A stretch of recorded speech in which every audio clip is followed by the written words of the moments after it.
Estimados participantes, tengan muy buenas noches y sean bienvenidos a una sesión más del primer curso virtual de actualización laboral Perú frente al COVID-19.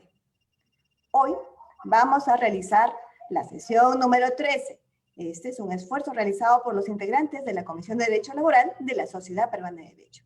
Hoy tenemos como invitado a un docente, un doctor, que es abogado por la Universidad Nacional Mayor de San Marcos, es candidato a magíster en Derecho del Trabajo y la Seguridad Social por la Pontificia Universidad Católica del Perú, cuenta con especialización en Seguridad Social en el Centro Interamericano de Estudios de la Seguridad Social, es en CIES, México, es adjunto de cátedra docente también de las diversas asignaturas en la maestría de Derecho del Trabajo y la Seguridad Social de la Pontificia Universidad Católica, además de ser coautor de varios textos de especialidad en materia laboral y en materia de la seguridad social, así como autor de diversos artículos publicados en revistas especializadas. Señores, contamos esta noche con la participación del doctor Javier Paitán Martínez y estamos muy honrosos de contar con ello. Ya tenemos comunicación con él. Doctor, ¿cómo está? Buenas noches. Buenas noches, Susana. Buenas noches. Bien, señores, entonces los dejamos con la clase que nos va a compartir el doctor Paitán. Adelante, doctor.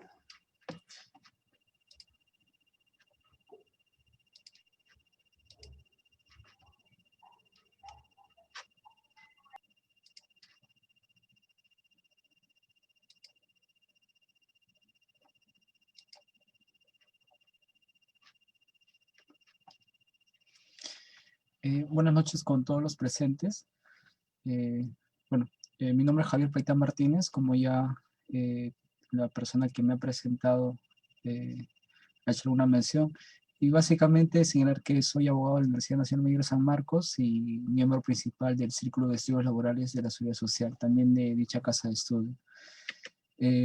Seguramente a algunos les parecerá un poco novedoso el término seguridad social, incluso en las propias universidades, los cuales pues muchas veces está condicionado, está supeditado o está incorporado dentro del derecho del trabajo, y en la gran mayoría de las universidades, como también la Universidad Nacional Mayor de San Marcos, está como un curso electivo, ¿no? No es un curso obligatorio, cuando debiera ser obligatorio.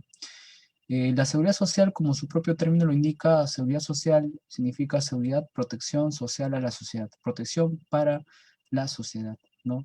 Y esta disciplina es una disciplina que, si bien es cierto, es prima hermana del derecho al trabajo, nacen casi juntas, pero cada una de estas disciplinas tiene su propio desarrollo, tanto a nivel doctrinal como también a nivel jurisprudencial y también, sobre todo, legal, ¿no? Y para adentrarnos al tema del estudio de la seguridad social, es importante saber qué es la seguridad social, cómo es que se define la seguridad social. La seguridad social tal vez es el sistema de protección social más avanzado que existe en la actualidad.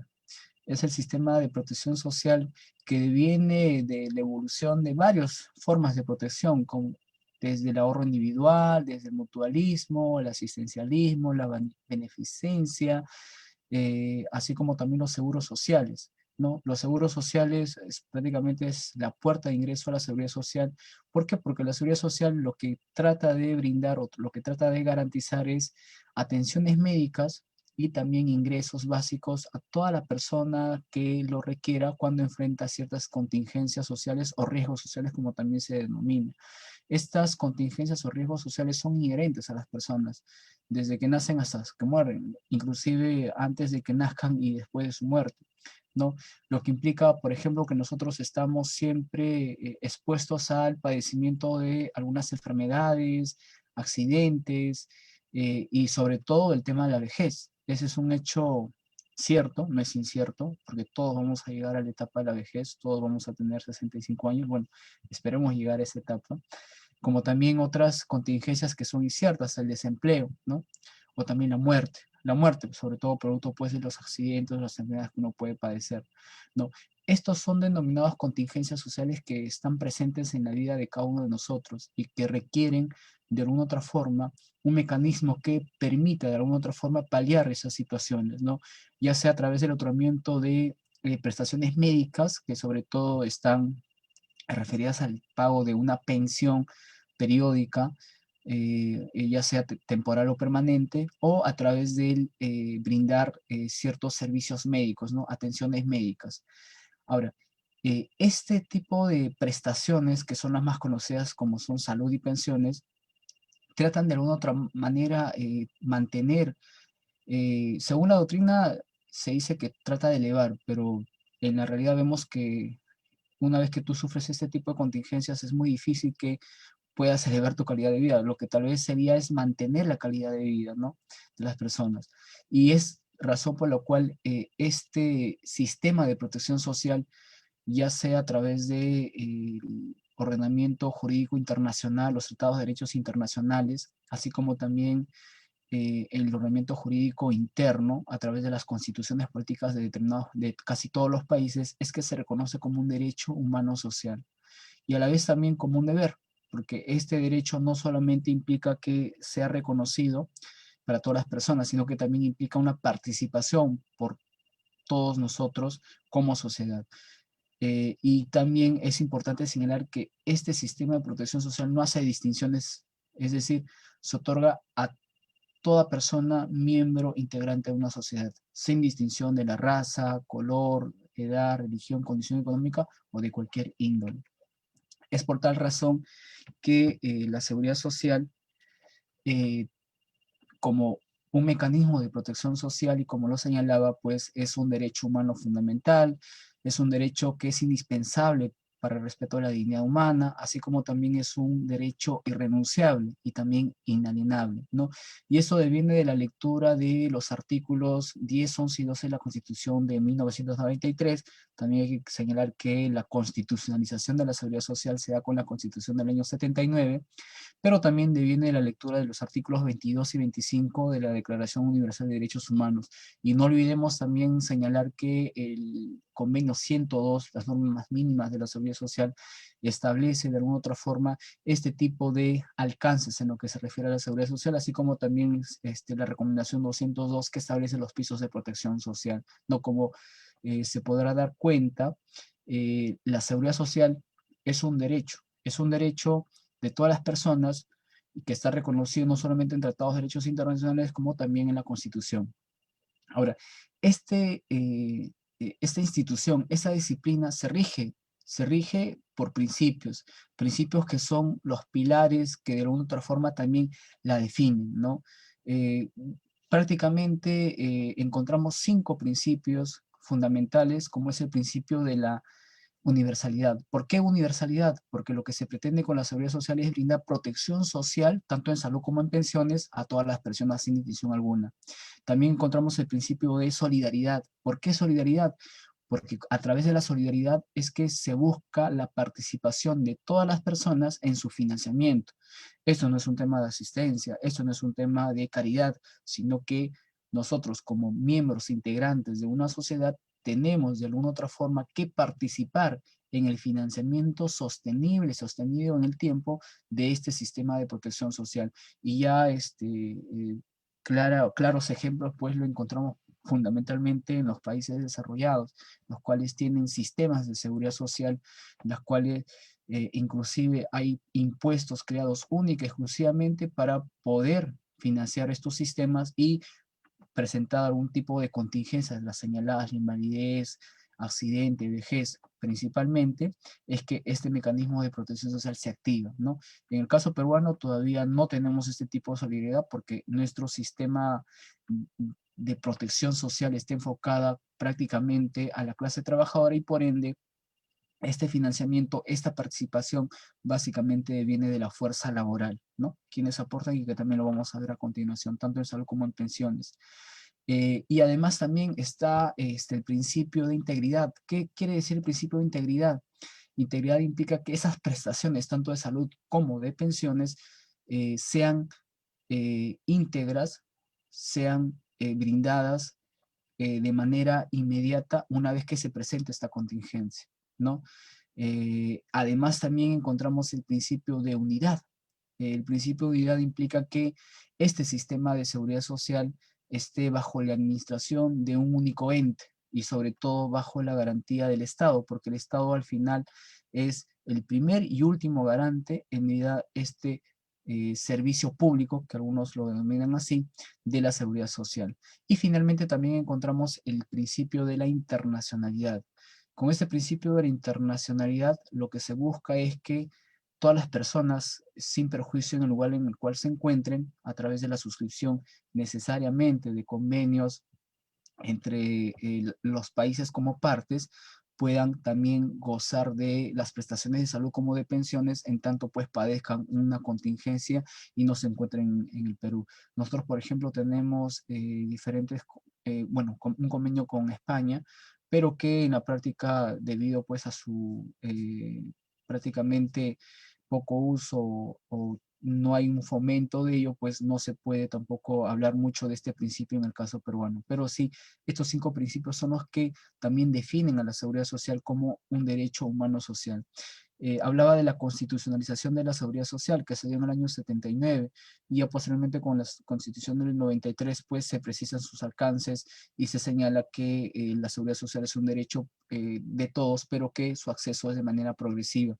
Y tal vez esta manera o este término de progresivo se entiende que solamente en principio van a estar protegidos los trabajadores en materia de pensiones, por ejemplo, mientras en salud ya estamos avanzando a una universalidad, aunque todavía en teoría, aunque todavía en letras, o sea, en normas, y en la práctica todavía no sucede ello, estamos ya pues incursionando en la seguridad social, ¿no? Pero además de ello hay que tener en consideración que este fenómeno de la constitucionalización es un fenómeno también complementario que trata de alguna otra forma de limitar, interpretar o reinterpretar algunas instituciones o delimitar los alcances de algunas instituciones de la seguridad social. Y esto se ha dado sobre todo a través de la jurisprudencia que emitió el Tribunal Constitucional, el conocido caso, por ejemplo, el caso de la inconstitucionalidad de las leyes de reforma del decreto ley 2530, lo cual se reforma nuestro sistema previsional y se establecen nuevas reglas de juego que inclusive han permitido o han hecho posible de que se establezcan diferentes mecanismos como son los topes pensionarios, ¿no? De 2 OITs máximo, que no solamente está para el régimen 2530, sino también otros regímenes, ¿no? Así como también nos ha señalado el Tribunal Constitucional que la seguridad social es una garantía institucional. Esta garantía institucional bajo responsabilidad del Estado, así como también nos ha señalado que lo que el Estado peruano debiera buscar es otorgar pensiones dignas, ¿no? Entre otras jurisprudencia también en casos de salud, como un caso famoso sobre el tema de la implementación de políticas públicas en materia de seguridad social y salud para las personas que padecen de VIH-Sida, ¿no? También es un tema muy importante y es a través de estos 2 fenómenos de la constitucionalización y de la judicialización de la seguridad social en función a sus pilares, es que tenemos a la fecha pues un mecanismo que todavía no es un mecanismo pues que podría decirse un sistema de seguridad social, sino más un sistema de seguros sociales, que ahora vamos a señalar esta diferencia, pero que de alguna otra forma permite brindar prestaciones a determinados grupos frente al padecimiento de ciertas contingencias. Pero es importante también tener en consideración que frente a esos 2 fenómenos hay un fenómeno reciente, que es el fenómeno de el establecimiento de políticas públicas, ¿no? Si bien es cierto, tenemos un reconocimiento a nivel de los tratados de derechos internacionales, la Constitución, y también tenemos un sustento para ese reconocimiento, para esa garantía ante su vulneración a través de los tribunales de justicia, pero ya no es suficiente que este reconocimiento solamente esté en la Carta Magna o en los tratados y a través de las sentencias que se emite por los foros judiciales, sino que es necesario e indispensable que esto se concretice en políticas públicas, políticas sociales de protección social en materia de salud y en materia de pensiones. En el tema de salud ya les señalaba, ¿no? A la fecha, felizmente, aquellas personas que padecen de esta enfermedad lamentable tienen el acceso a la salud, tienen el acceso para que puedan acceder, puedan tener la atención médica correspondiente y poder tratarse de este tipo de enfermedades. Pero en el caso de pensiones todavía no tenemos una sentencia similar, ¿no? Todavía no se estableció como una política y todavía tenemos un sistema de protección social enfocado a la clase trabajadora. Cuando hablaba de seguridad social y seguro social, debo hacer esta diferenciación. La seguridad social implica protección para todos, sin distinción alguna. Los seguros sociales implica protección para la clase trabajadora formal, ¿no? Es por eso que en el Perú nuestro sistema de, podríamos decir, seguros sociales está básicamente enfocado en la clase trabajadora, ¿no? Todas las prestaciones, tanto de salud como de pensiones, está dirigida única y exclusivamente a la clase trabajadora, ¿no? Los que están en planilla, los que forman parte de la tasa de empleo formal, ¿no? Y mientras están en la informalidad laboral, ojo, la informalidad laboral, porque la informalidad es un concepto amplio, hay informalidad económica, tributaria, entre otras, hablo de informalidad laboral, que según la data del Ministerio de Trabajo, bordea más o menos casi aproximadamente el 73%, ese 73% pues no tiene acceso a estas prestaciones de la seguridad social. Claro, en salud, como lo decía, ya tenemos una cobertura universal, recuerden ustedes la última y el año pasado, la norma emitida por este gobierno que señalaba que todos tenían el acceso a la seguridad social y salud a través de su afiliación al SIS, al Seguro Integral de Salud, pero que a la fecha, pues, si uno va al SIS y quiere recibir una atención, posiblemente no lo reciba. No, luego de hacer estos pequeños alcances, es importante señalar pues que cuando estamos hablando de la seguridad social hablamos de un derecho humano fundamental, uno de los derechos más humanos que existe en la humanidad, ¿no? Para esa redundancia, que se rige por principios como los señalados, pero que también hay otros principios que también están reconocidos no solamente a nivel de la Carta Magna, sino también implícitamente, ojo, sino también a nivel de la propia jurisprudencia del Tribunal Constitucional, así como también los tratados de derechos humanos como tener convenio, ¿no? Como por ejemplo el Tribunal Constitucional en este caso célebre que he señalado, reconoce el principio de la sostenibilidad financiera, ¿no? Porque para hacer una reforma se requiere que el Estado pueda contar con el radio nacional, la sostenibilidad financiera adecuada y poder implementar cualquier tipo de reforma, ¿no? Sobre todo en pro de los jubilados y afiliados. No, pero es importante también que una vez que nosotros conozcamos estos aspectos teóricos, preguntarnos cómo es que la seguridad social en el Perú propiamente, seguros sociales en salud y en pensiones está regulado. ¿Qué instituciones se encargan de las prestaciones tanto de salud como de pensiones, ¿no?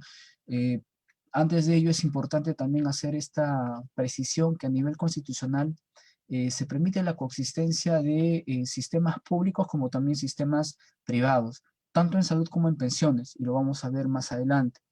En este modelo de Estado social y democrático de derecho que adopta nuestra Constitución, eh, el Estado, más allá de que la administración de determinado sistema esté a cargo de entidades privadas, no debe dejar de tener una participación activa, ya sea de manera directa o indirecta, porque como lo decía, el Estado es el primer y último garante de este derecho humano social, ¿no? De este servicio público, que así debería considerarse para dotarle de su importancia. Y como también les indicaba en temas de implementación de políticas públicas, que es ya la concreción de estos fenómenos de la constitucionalización como de la judicialización, que ya se puede palpar en la realidad para que se pueda hacer efectivo el acceso a estas prestaciones de la seguridad social, tanto en salud como en pensiones, se logra en principio a través de estas políticas de protección social, que en otros países han funcionado muy bien, como el caso, por ejemplo, de Bolivia, a través del otorgamiento de pensiones no contributivas, porque eso se estableció como una política de gobierno. Y bueno, en su momento el gobierno de Evo Morales implementó esta política y hasta la fecha todavía sigue, y seguramente ya se implementa como una política de Estado, pero permite que a través de estas pensiones no contributivas, las personas que se encuentran en pobreza o extrema pobreza, sobre todo las personas que viven en el campo, puedan hacer una prestación y con esa prestación solventar ciertas necesidades básicas a no tener prácticamente ninguna atención por parte del Estado, ¿no? En el caso peruano, en salud, sí hemos avanzado bastante, como ya les ponía un caso importantísimo, en la cual el Tribunal Constitucional emitió una sentencia estructural, porque el problema que se trataba, la controversia que se trataba era un tema sumamente controversial y estructural, y a través de esta sentencia el tribunal exhorta y solicita al Estado para que implemente políticas de protección social en el caso de las personas que padecen VIH-Sida. Y así se hizo, y hasta la fecha estas personas tienen el acceso gratuito a diferentes medicamentos para su tratamiento, ¿no? Y eso justamente es un claro ejemplo de una política pública en materia de seguridad social en salud. ¿Cómo está compuesto nuestro sistema de seguridad social en salud? Tenemos un modelo mixto, como lo indicaba inicialmente, está integrado por varios regímenes, un régimen contributivo que está bajo la Administración de Salud, en la cual están afiliados sobre todo la clase trabajadora formal, sin perjuicio de que también se pueden afiliar de manera voluntaria a cualquier persona, cualquier trabajador informal, por ejemplo.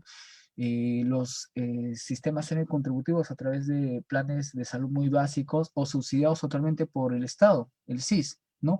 Pero cuyas instituciones están siempre bajo la supervisión de la Superintendencia Nacional de Salud, ¿no?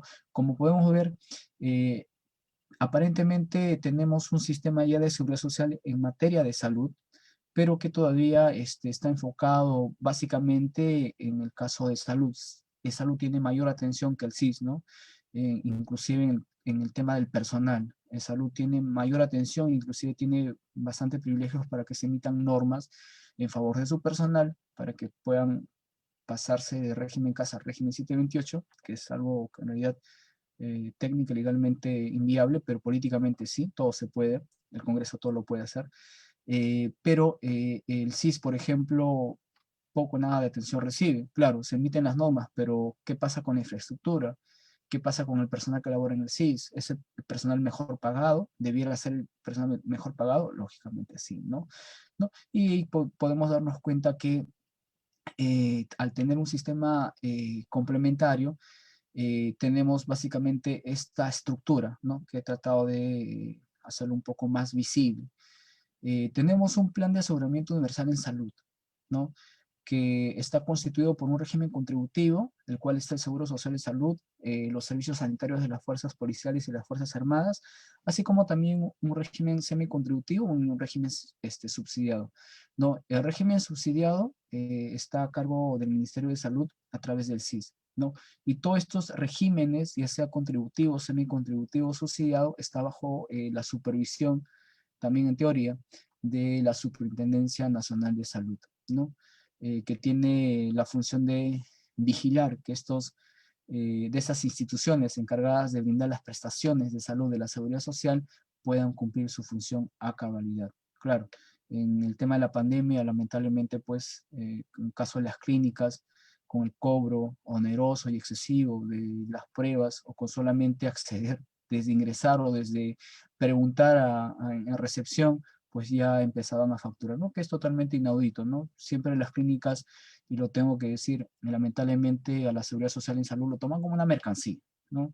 Para ellos importa más el tema de cuánto ingreso tienes para recibir una atención, más allá de que cuando uno pues acude a cualquier establecimiento de salud, lo que está en riesgo es la vida de la persona, ¿no? Poco o nada importa esa situación, ¿no? Y acá ustedes se podrán dar cuenta, de acuerdo al INEI, eh, el- la estadística que se emite trimestralmente, esta hasta julio 2020, se podrá dar cuenta que en salud, del total de la población, bueno, esta encuesta es realizada en Lima Metropolitana, para hacer también esta acotación, eh, con seguro de salud, eh, según esa estadística, pues estaría bordeando casi el 80% y sin seguro el 30%.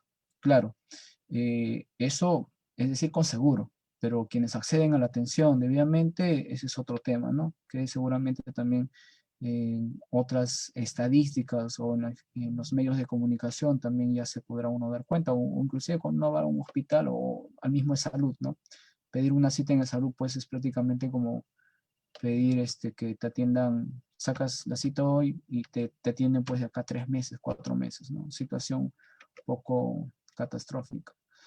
Eh, Aquí básicamente para poder abordar ya el tema de las prestaciones que brinda estas instituciones, es importante señalar bajo qué norma está regulada de salud y también cuándo ha sido creada, ¿no? Esta institución fue creada el año 99 en reemplazo de esta otra famosa institución, el IPS, el Instituto Peruano de Seguridad Social, que se encargaba de administrar el tema de las pensiones y también el tema de la salud, ¿no? Y que estaba adscrita al Ministerio de Trabajo. Lamentablemente, por información también, y esa información se podría corroborar inclusive a nivel internacional, fue una de las instituciones más corruptas que existió en el Perú, ¿no? Que lamentablemente no cumplieron con sus funciones de administrar, lógicamente, estas fuentes de ingreso para brindar estas prestaciones y que tal vez a la fecha pues padecemos de este tipo de incompetencias, no de la institución en sí, ¿no? Sino de las personas, de los gestores que presidían dichas instituciones, como también en salud, ¿no? No echamos la culpa a las instituciones, no echamos las culpas a las entidades públicas, ¿no?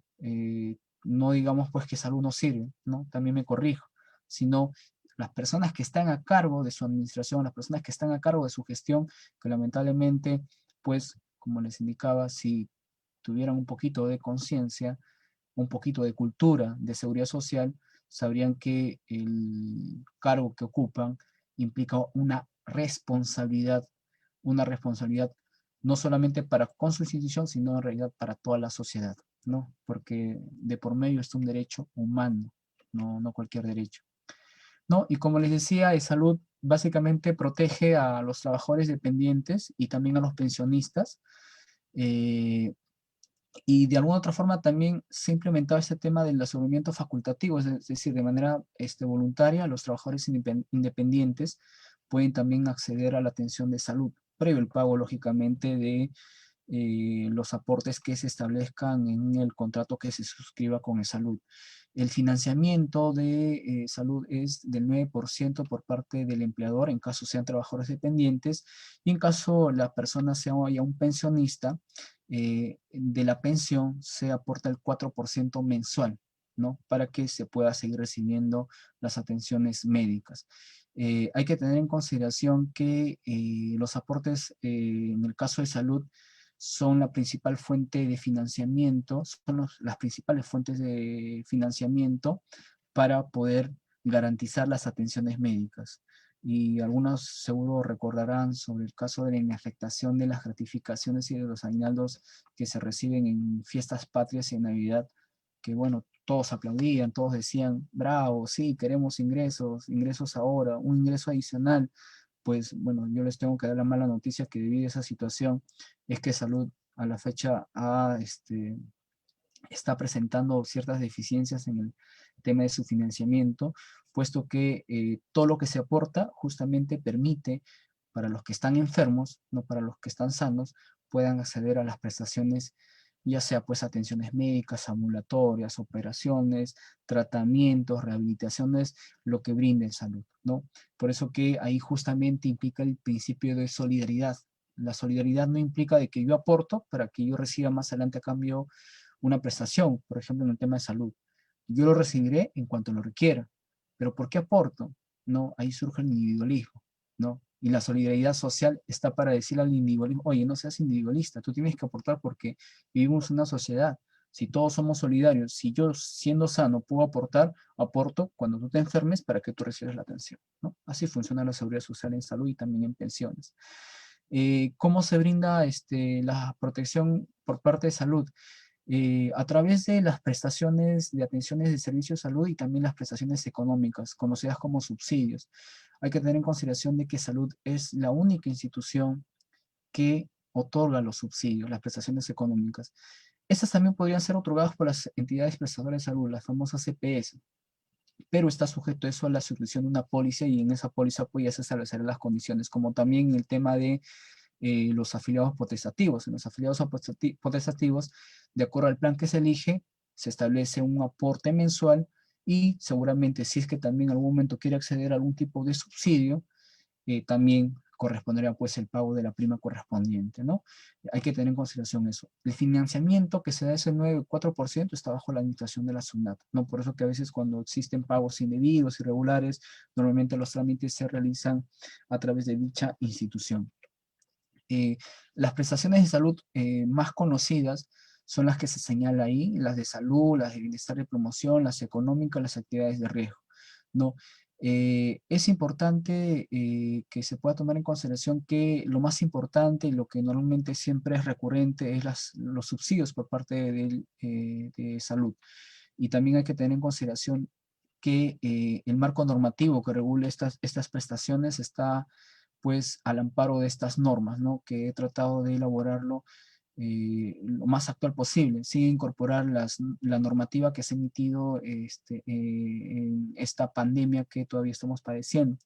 Y hay que también tener en consideración que en el tema de las pandemias solamente se está otorgando prestaciones de manera temporal, de carácter temporal, por eso que no los he incorporado en esta línea normativa.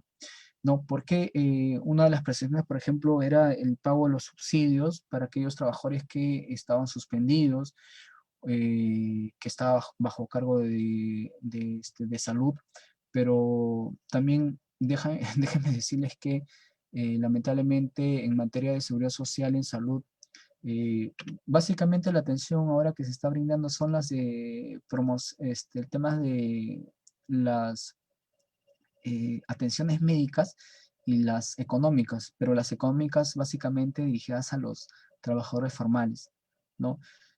Como los que se encuentran en la suspensión perfecta de labores. Y bueno, el día de ayer salió también una norma en la cual establece pues la presentación de los certificados hasta que culmine la pandemia.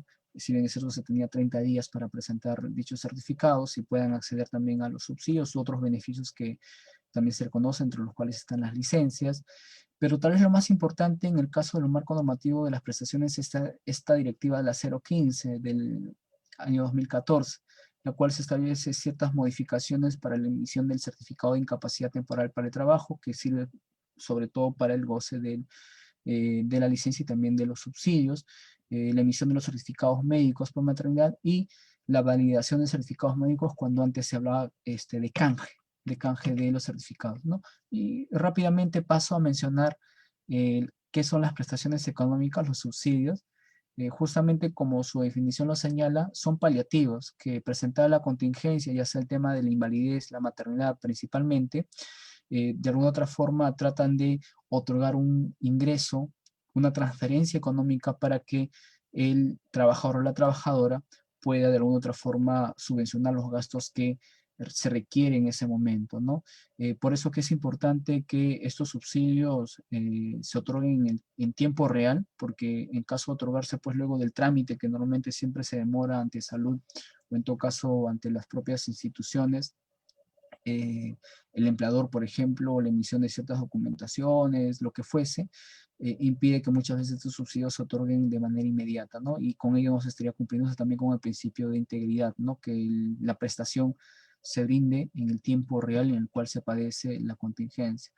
Otro tema tal vez importante es que estos subsidios, como por ejemplo el subsidio por incapacidad temporal, el de maternidad y el de lactancia, están inafectos al impuesto de la renta, ¿no? Es algo también que se tiene que tomar en consideración. Muchas veces por confusión podría afectarse, pero bueno, actualmente ya como todo está sistematizado, el tema de las tecnologías, nuevas tecnologías, los TICs, es muy complicado de que pueda suceder esa situación, pero es importante señalar eso. Los subsidios pueden ser pagados también directamente por el empleador, quien luego el empleador puede solicitar también el reembolso previo a la presentación de los documentos que se requieren y el procedimiento que se tiene que seguir ante salud, ¿no? Que muchas veces son engorrosos, ¿no? Aquí básicamente las principales prestaciones que se brinda por parte de salud, la de maternidad, la incapacidad temporal para el trabajo, la de lactancia y las prestaciones de CPL. La de maternidad básicamente es cuando pues la madre trabajadora se encuentra en estado de gestación, ¿no? Una vez eh, ya puede ser el subsidio, una vez que pues esta persona ya haya dado el parto y en tanto pues consiga con el otorgamiento de la licencia, que actualmente son 98 días, ya sea pre o postnatal o una licencia posterior al parto, es que se otorgue este subsidio para que de alguna otra forma la madre trabajadora también tenga el ingreso y pues no pueda dejar de contar con ese ingreso que contaba mensualmente para los gastos y sobre todo cuando hay un miembro más en su familia. El subsidio por lactancia, igual a la madre trabajadora. El subsidio por incapacidad temporal para el trabajo, para aquellos trabajadores que tienen un accidente, una enfermedad, los primeros 20 días lo cubre el empleador, y a partir del 21º día, hasta casi cumplir el año completo, lo otorga salud, ¿no? En los primeros 20 días se otorga la remuneración de manera normal, regular, como se venía realizando. A partir del 21º día de la incapacidad, ya sea por enfermedad o accidente, salud se encarga de brindar los subsidios correspondientes. Y ahí es importante, por ejemplo, que en algunas entidades lo otorgan de manera directa, luego solicitan el reembolso de salud, o el trabajador haga el trámite correspondiente para que salud le pueda brindar, ¿no? Y las prestaciones de sepelio, que básicamente bordea un monto de 2.000 y tantos soles, 2.070 soles, si mal no me equivoco, que es un pago único en caso de que el asegurado salud asegurada en salud fallezca, ¿no? Y ese tipo de pago también se realiza previo al cumplimiento o a la presentación de la documentación que el mismo salud solicita de aquella persona. Sobre todo se pide que sea una persona, un familiar, ya sea cónyuge, hijos, que hayan incurrido en los gastos por el tema del sepelio, entre otros aspectos que implica ello, pueda solicitarlo, ¿no? Es un pago único. Eh, y aquí básicamente algo genérico para que se pueda tomar en consideración desde cuándo se inicia la contingencia, es decir, desde cuándo se inicia el mes de la incapacidad, en el caso de la incapacidad temporal, valga la redundancia, en el caso de la maternidad y lactancia y el sepelio, ¿no? La incapacidad temporal, que se inicia pues la incapacidad hasta el periodo máximo del subsidio. Ahí es algo muy importante que se tiene que tomar en consideración, y también hay un informe del Ministerio de Trabajo que indica que una vez superado el periodo máximo del otorgamiento del subsidio por incapacidad temporal para el trabajo, el empleador no está en la obligación de seguir otorgando ese subsidio si lo venía otorgando de manera directa. Y lo que normalmente en la práctica se viene realizando es que algunos empleadores, ya de buena fe y al valorar el trabajo de sus trabajadores o trabajadoras, deciden seguir otorgando el subsidio a sabiendas de que ya no van a poder solicitar el reembolso a salud por ese periodo adicional, habiendo superado el periodo máximo, ¿no? En otros casos, las entidades empleadoras lo que optan en otorgar una licencia sin goce de haber, ¿no? En el cual sigue recuperándote, yo no te pago, y el día que te recuperes, bueno, retornas a laborar, ¿no? Es una práctica también que se viene realizando, ¿no? Y a raíz también de este informe en la cual lamentablemente pues la norma indica un plazo máximo, y ese plazo máximo pues lamentablemente impide que los trabajadores, si tienen una incapacidad permanente y no hay recuperación alguna, no puedan retornar al trabajo. Claro, ahí tal vez el trabajador lo que debe optar ya no es ya por seguir buscando que se le prorrogue, o de alguna otra forma el empleador le siga dando el subsidio, o se le suspenda su contrato. Lo que tal vez ahí corresponde es que el trabajador o trabajadora ya opte en recurrir tanto al FP como al UNEP para el otorgamiento de la pensión de invalidez correspondiente, ¿no?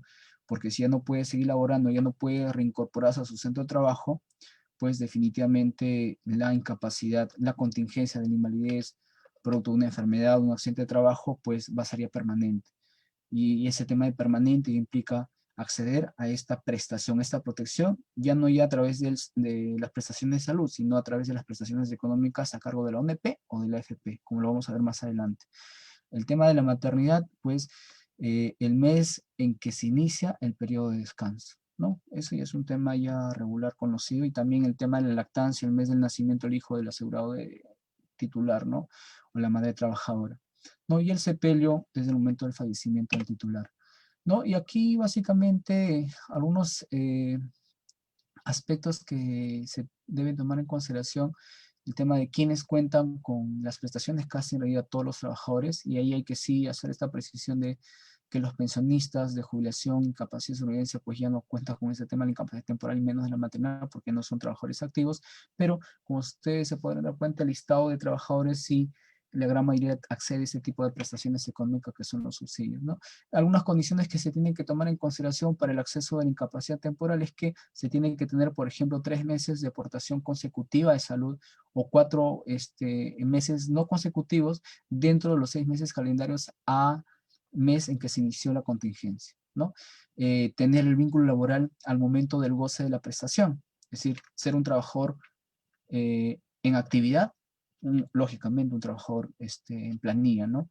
Y en caso de accidente, básicamente lo que se pide es que eh, esté afiliado, ¿no? Sin tener en consideración los demás aspectos. Ahí sí hay una atención prioritaria porque estamos hablando de un accidente, ¿no? Es algo que se tiene que tomar en consideración, ¿no? Y como les decía, el tema de las prestaciones económicas pueden ser brindadas de manera directa o también de manera indirecta, con cargo a reembolso. De manera directa lo paga salud previo al cumplimiento de los diferentes procedimientos que se tienen que seguir, la presentación de la documentación que se requiere, dependiendo de qué tipo de subsidio se está requiriendo. Bueno, en el caso sobre todo de la incapacidad temporal para el trabajo, básicamente referido a ello. Y en el caso del subsidio, el otorgamiento a través del empleador, a través de salud, disculpen, con cargo a reembolso, es que el empleador se encarga de otorgar este subsidio y el empleador, previo requerimiento de la documentación a su trabajador o trabajadora, presenta, hace el trámite y por ende se le reembolsa, ¿no? Y es un tema en realidad bien engorroso, porque muchas veces seguramente algunos se habrán topado con unas resoluciones de salud, los cuales pues son bien lacónicas, ¿no? Lacónicas en el sentido de que son resoluciones, actos administrativos de una hoja, ¿no? En la cual te dicen, bueno, no presentaste tal o te falta tal sello, improcedente, infundada, apelas, infundada. O sea, hay que tener también en consideración esos aspectos, ¿no? Lo ideal es que antes de solicitar ello, sobre todo se verifique la planilla en la cual esté claramente delimitado esta persona cuándo sufrió o cuándo ingresó el tema de la incapacidad temporal para el trabajo, durante qué tiempo, porque, por ejemplo, lo que suele pasar es que a veces frente a estas situaciones, pues en la planilla se incorpora a todos, más allá de que el trabajador haya estado bien en incapacidad, y eso implica una corrección. Esa corrección debiera hacerse antes de que se haga el trámite. Normalmente se hace después cuando el mismo Salud lo observa, y muchas veces cuando Salud observa todo, lo que Salud siempre busca es pues no reembolsar, ¿no? Y seguramente eso también es política ya de salud. No, bueno, esa es una falsedad, pero normalmente hay que tener cuidado para poder presentar ese tipo de requerimientos, ¿no? Otra entidad encargada también de las prestaciones de salud son las entidades prestadoras de salud, valga la redundancia. Ahora, ese tipo de, bueno, para acotar su denominación, las famosas EPS, no brindan los subsidios. Lo brindan en tanto, pues, brinden esta prestación, y en tanto también, pues, está sujeto y condicionado al pago seguramente de una prima adicional, ¿no? Sobre todo se encargan de brindar una atención complementaria de salud, ¿no? El salud se encarga de brindar las atenciones para situaciones más complejas que se llaman capas complejas, ¿no? Por ejemplo, el tratamiento de cáncer, por ejemplo, otro tratamiento de VIH-Sida, por ejemplo, ¿no? En cambio, las EPS básicamente para enfermedades que no requieren, pues, de intervenciones de salud de mayor frecuencia, pero sí de menor complejidad, ¿no? Una gripe, un dolor de barriga, entre otras situaciones, ¿no? Pues justamente es complementaria, y por ende su afiliación también es voluntaria. Es decir, no todos los trabajadores, tanto el sector público como privado, acceden a estas EPS, ¿no? Cuyas clínicas o red de clínicas se encargan de su prestación, porque al final igual, si uno va a una clínica, la atención, la consulta, bordea cierto monto, pero muchas veces tampoco no te garantiza que la atención sea pues suficiente, ¿no? La atención puede ser rápida, pero no suficiente, o no lo que uno en realidad requiere.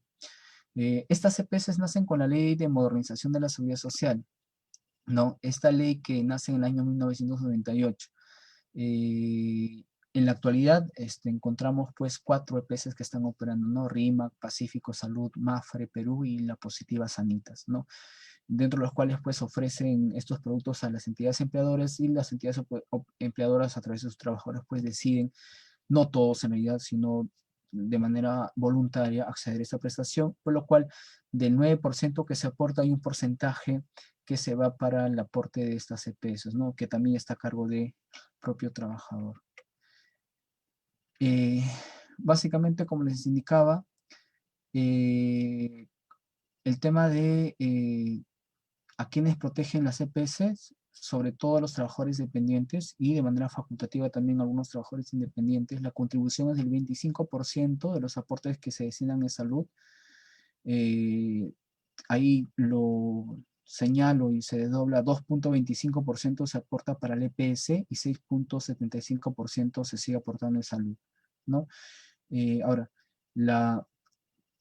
el tema de las prestaciones que brinda, como les indicaba, sobre todo son atenciones para atenciones de las enfermedades menos complejas, ¿no? Que esos sí están a cargos de salud, ¿no? Y hay que tener en consideración que el tema de los subsidios no son prestaciones que son exclusivas de la CPS, sino que eso se otorga salvo que su póliza lo contemple y salvo que el trabajador o trabajadora también acceda a dicha prestación adicional, por lo cual también se entiende que implicaría el pago de una mayor aportación, ¿no? Ya terminando con el tema de las prestaciones de salud, y también señalando que frente a esta pandemia, básicamente lo que se ha otorgado son prestaciones, los subsidios, básicamente subsidios. Otro tipo de prestaciones que se hayan garantizado, pues las atenciones regulares, las atenciones ambulatorias que se han realizado, o el establecimiento de esta gestión interconectada entre entidades públicas como también privadas en el plano de la gestión, pero más allá de esas prestaciones que ya lo conocemos, que lo estamos tratando, no hay prestaciones novedosas o no hay prestaciones que en realidad pues podría uno decir que frente a la pandemia el Estado desde la seguridad social en salud pues esté brindando una protección real no solamente a los trabajadores sino a la ciudadanía en general, ¿no? Producto de ello pues ya tenemos las cifras que hablan por sí solas de la cantidad de infectados que todavía se va acrecentando, aunque algunos dicen que ya llegamos a la meseta, bueno, una meseta a través irregular, una meseta que no parece meseta, así como recordarán el tema del puente que no se cayó, se desplomó, no, o sea, ya situaciones de ese tipo, de esa índole. Y también en el tema de señalar que lamentablemente nuestro sistema de seguridad social en salud ha quedado totalmente evidenciado que adolece de muchos problemas, problemas tanto internos como también externos. Un tema interno, el tema de la gestión, ¿no? Que es un problema regular. Lamentablemente el personal que la dirige, pues por determinados periodos o gobiernos de turno, no saben de la importancia o de la responsabilidad que asumen. Otro aspecto también que a tener en consideración es la infraestructura. Adolecemos de una infraestructura adecuada. Si uno solamente se va, por ejemplo, al hospital de la maternidad, uno cuando ve las noticias, la cantidad de casos en los cuales el personal de salud, que muchas veces pues no trabajan como con vocación, dejan al desamparo a las madres que están en pleno estado de gestación o a horas de dar la luz. No tenemos adecuados centros de atención, ni siquiera en la recepción, ¿no? Y lamentablemente, pues, el tema del personal es otro aspecto, ¿no? Es un personal que prácticamente trabaja, bueno, tiene un empleo precario, ¿no? No sé si siquiera llamar empleo precario, ¿no?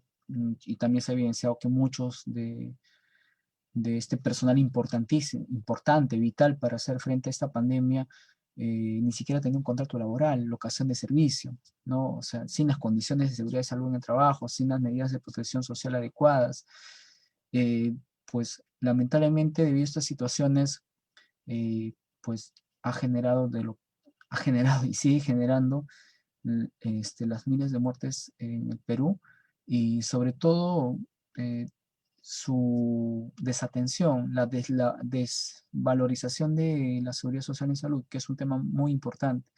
Y déjenme decirles también que la seguridad social no es un tema solamente de abogados. Esto no es un tema, no es solamente una disciplina jurídica y por ende quien tiene que abocarse a su estudio son solamente los abogados. No, definitivamente no. Este es un tema que involucra a todos en realidad, desde el personal que está en recepción hasta el personal que hace limpieza. La seguridad social implica la participación en la seguridad social y por eso que existe este principio de la solidaridad. Si bien es cierto, yo me estaba enfocado en el tema del financiamiento, pero en la seguridad social participamos todos, absolutamente todos.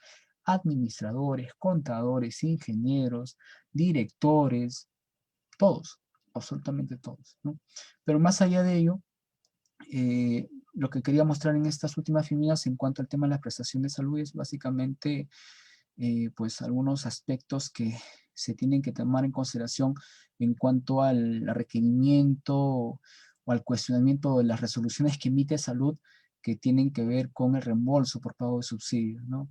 Como ustedes ya sabrán, pues el tema de la impugnación de estas resoluciones ya es a través del recurso a reconsideración o recurso a apelación, que se rige al amparo de la ley 2744 y su texto único ordenado al decreto supremo 004-2019-JUS.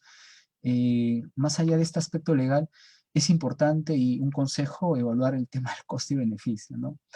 De cuánto se va a invertir, si sobre todo se quiere judicializar, y el resultado que se va a obtener, ¿no? Muchas veces, y eso es práctica regular, de que tenemos pues una cultura de judicializar todo, ¿no? No importa el tema del análisis costo-beneficio. Ahí sí importa analizar el costo-beneficio, ¿no?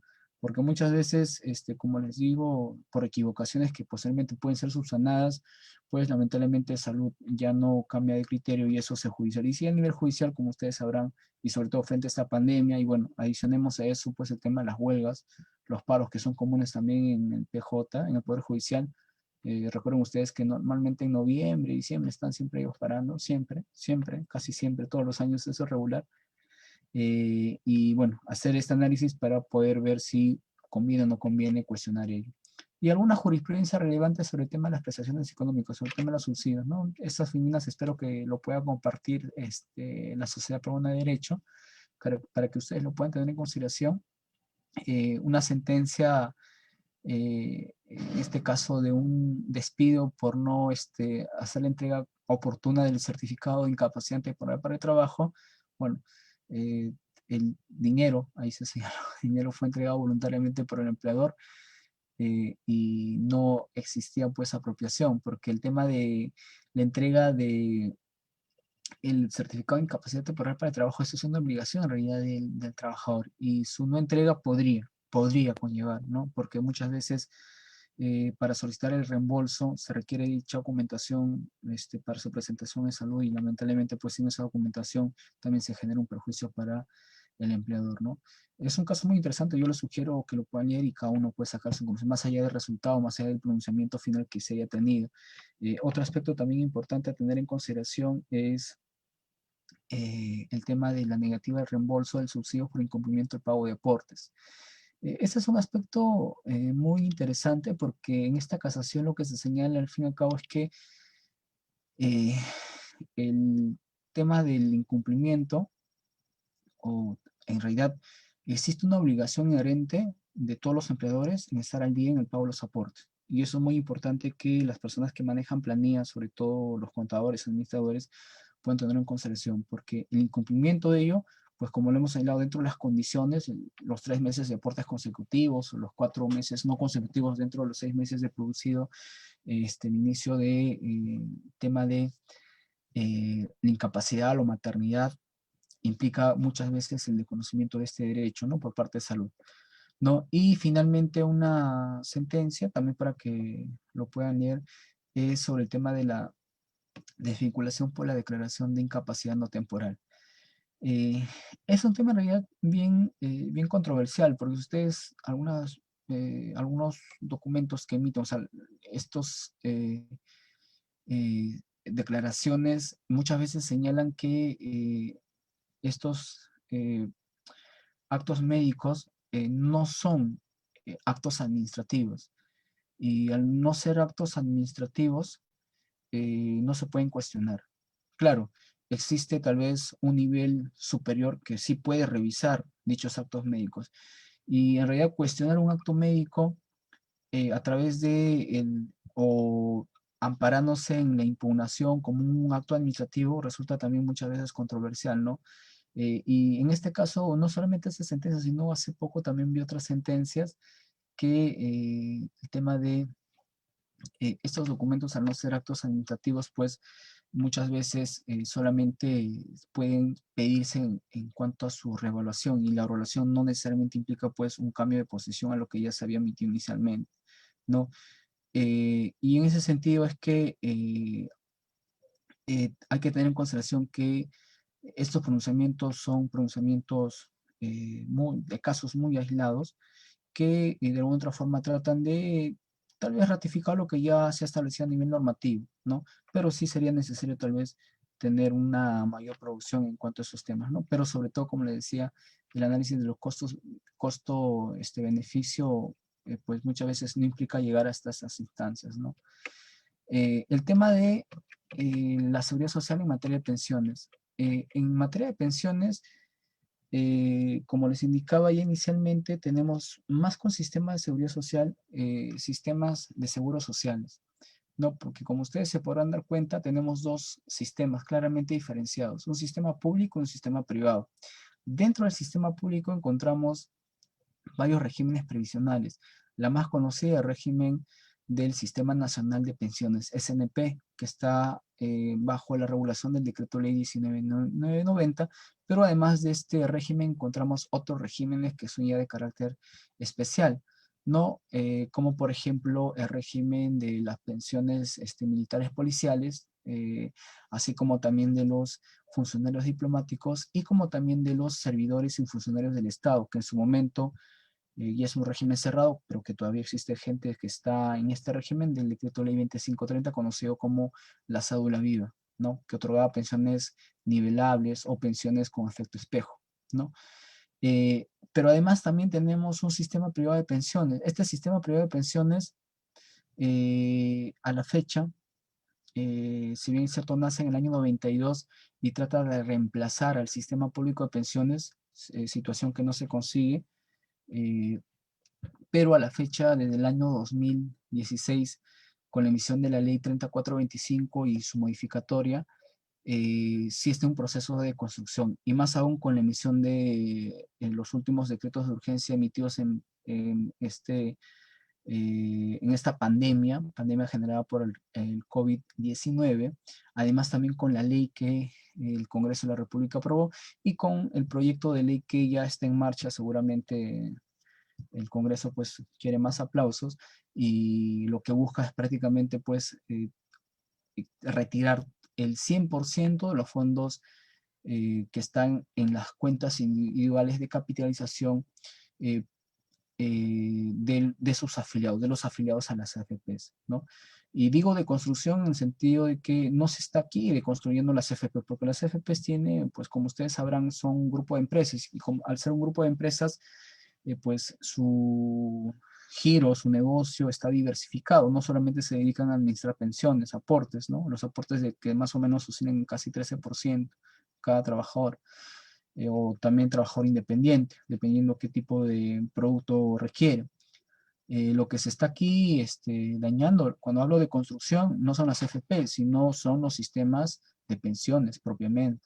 Sistemas de pensiones que sirven básicamente para brindar estas prestaciones, para brindar pensiones, ¿no? Más allá de las reglas de juego establecidas de manera diferenciada y tal vez en el caso del sistema privado de pensiones que ha merecido varias modificaciones desde su nacimiento hasta la fecha, lo que ha implicado este tema del libre retiro con la ley 3425 de hasta el 95.5%, una vez que tú cumplas los 65 años, inclusive si tú accedías ya a la jubilación anticipada, en el caso de las mujeres 50 años, en el caso de los varones 55, o inclusive en el caso de que tú padezcas alguna enfermedad terminal, por ejemplo cáncer, o tú accedas al régimen eh, conocido como REJ, de jubilación por desempleo, ¿no? O sea, prácticamente se abrió el abanico para que muchas personas en diferentes condiciones, muchos afiliados de las AFP, puedan retirarse el 95.5%. Y uno se preguntará, ¿y el 5%? ¿Por qué no permitieron el 100%?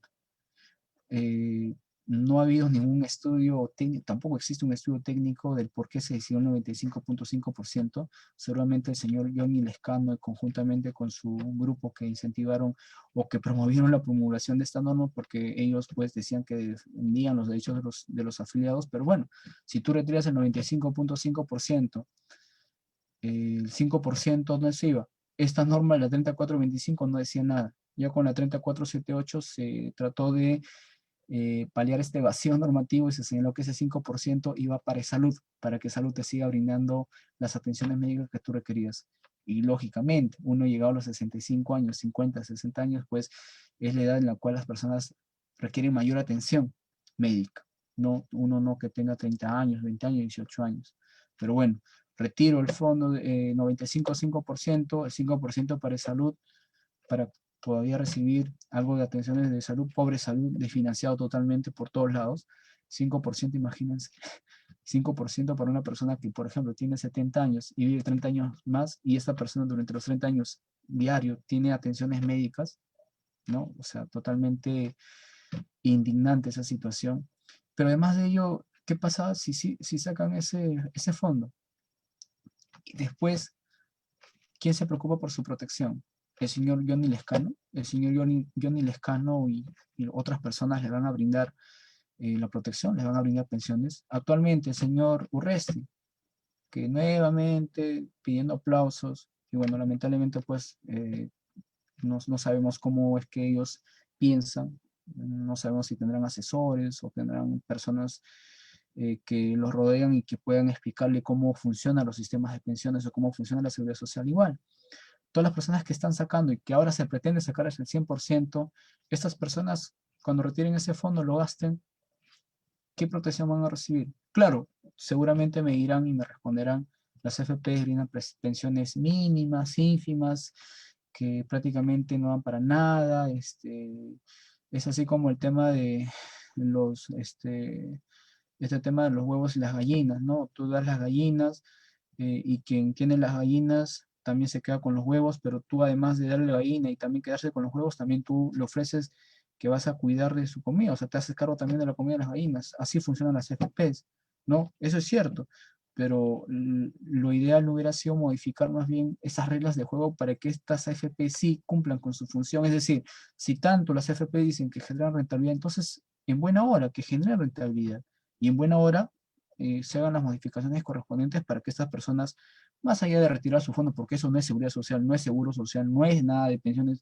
eso será cualquier cosa, pero no es protección social, pues ¿por qué no se ordenan? ¿Por qué no implementan una reforma para que se pueda brindar pensiones, ¿no? Pero más allá de ello, también hay que señalar que existe un régimen especial de los pescadores y también el sistema de pensiones sociales de la MIP, ¿no? Por lo cual son regímenes, en el caso del régimen especial de los pescadores es sui generis, o sea, aportan también a las AFPs. Y en el tema de las pensiones sociales, quedó con la ley, se entiende que con el reglamento se iba a implementar esta protección para los trabajadores de las MIPES, pero que hasta la fecha todavía tampoco ha recibido la atención. Eso por lo menos deberían estar legislando los congresistas de la República en este tema de libre retiro, ¿no? Pero como se puede ver, el panorama general es tenemos un sistema público, un sistema privado, dentro de los cuales existen regímenes previsionales como los que se señalan ahí, ¿no? Y básicamente hay la diferencia, sí, grosso modo, del Sistema Nacional de Pensiones, el Decreto Ley 19.90, el más conocido, y del sistema privado de pensiones con el Decreto Ley 25.897. Se pueden dar cuenta pues que uno está sustentado en el principio de fondo de reparto, sistema de reparto, ¿no?